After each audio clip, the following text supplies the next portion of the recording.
Okay, so first of all we're going to start with a nice flat surface, and here I have a piece of recycled modular furniture desktop that I happen to have for a few years now, and the important thing is that it's nice and flat and it gives you a surface big enough to glue things on.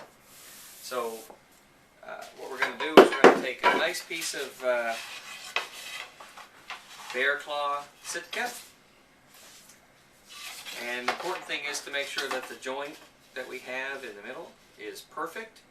So we're going to take that over to the jointer and make sure that the joint works out so that we have no gaps and it's good and tight. So we're going to joint this. So what I like to do when I'm jointing is, rather than do the two pieces separately, is I like to take the pieces, and here's I've got the guitar top drawn on it, fold it over as like a book match setup, set it on the jointer so that when we joint them, and if there's any imperfections, once you open it back up, things are perfect.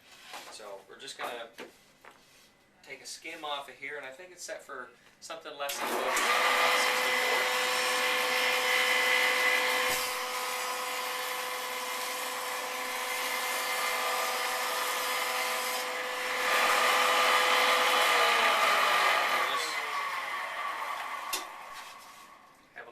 See, hold it up to the light and see if there's anything coming through. That's pretty good. Okay, that's back to the glue. Okay, now that we've come back from the jointer, we've got the pieces here, and I'm going to lay them out on the gluing surface and just make sure I got a good tight joint. Got my 00014 layout cut out just to make sure it's all going to fit. Got lots of room. So I got this nice flat surface, and I've got space here to do some clamping. What I like to use for holding the edges on this is some hardwood floor. So I just got some pieces here from my stockpile. And the nice thing about this hardwood floor is that it not only is it good and straight and flat, but it has a nice little edge here. So there's two different ones. This one's a little over 1/4 of an inch. This is something less than 1/4 inch, about 3/16. So what it does is provide a nice edge to glue, to hold down the piece of the wood. So I'll glue this piece of the one side first of all, like that. And that's going to keep that from moving for me. Now the thing with a thin surface like this, you're gluing, you know, what it really amounts to about 1/8 of an inch edge to edge. You don't need a lot of gluing pressure, and you don't need a lot of gluing support. So what's the most important thing is to keep it flat. So I've got this surface here that's flat, and I'm going to use it as a reference. So let me use a little bit of wax paper here and put this under the glue joint like that.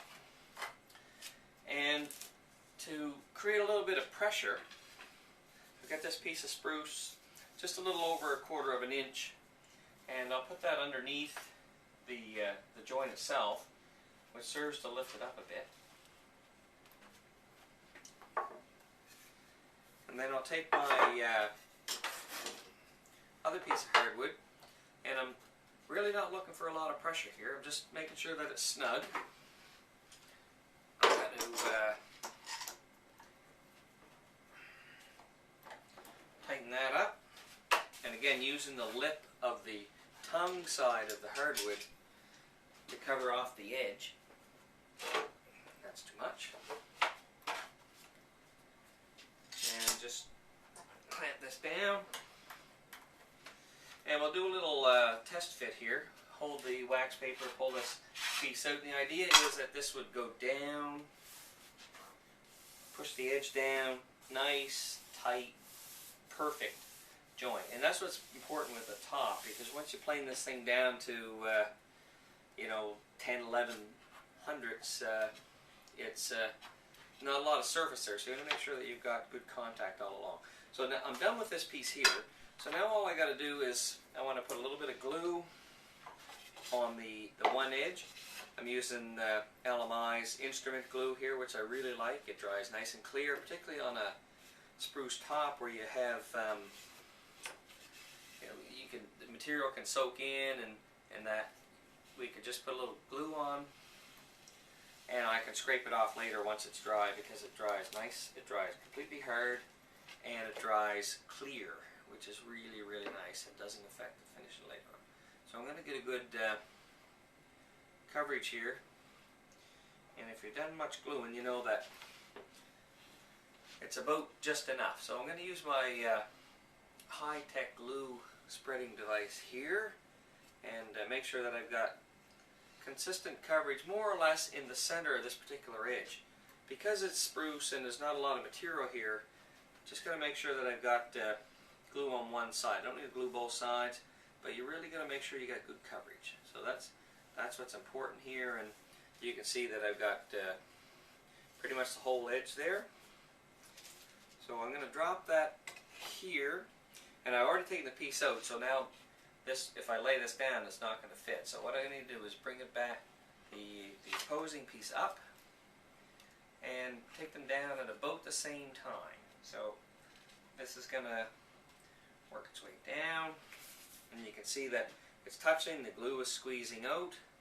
So what I want to do is I want to make sure that I don't make too much of a mess here. I've got my cloth over here. So what I'll do is I'll pop this down. I want to get rid of the extra, because anything you get rid of now while it's wet is a lot easier to deal with than later on when it's dry. Another piece of wax paper, and then what I want to do is I want to just press this joint, because you know how important it is that these things line up. And a little bit of a high spot on this side here. I squeeze it down, make sure things are going to line up for me. Then I use this other piece of hardwood here, and this is going to make sure that the edges join as smooth as possible. So then what I'll do is I'll clamp this on here, good and flat. Again, making sure that I've got a good solid flat glue joint, and then the next clamp goes on.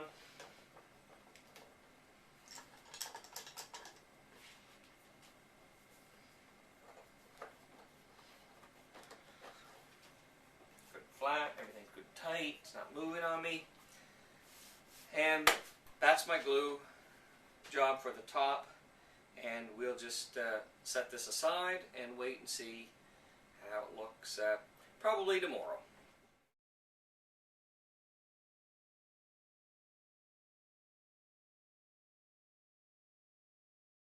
Good morning. Now that our guitar top has spent the night in the clamping setup drying, it's time to take it out and have a look to see what we've got. Now, this glue that I use normally sets up in about an hour or two, but I think considering the importance of this particular joint in the guitar construction, and the fact that we have it almost sealed up inside wax paper, I like to give it a complete overnight drying time to make sure that it's dry all the way through the wood and is fully cured. We can't afford for this joint to be weak, considering that just about everything in the guitar ends up being connected to this. So we're going to take the wax paper off and have a look. And we have a beautiful Sitka bear claw top ready to be cut for our triple O guitar.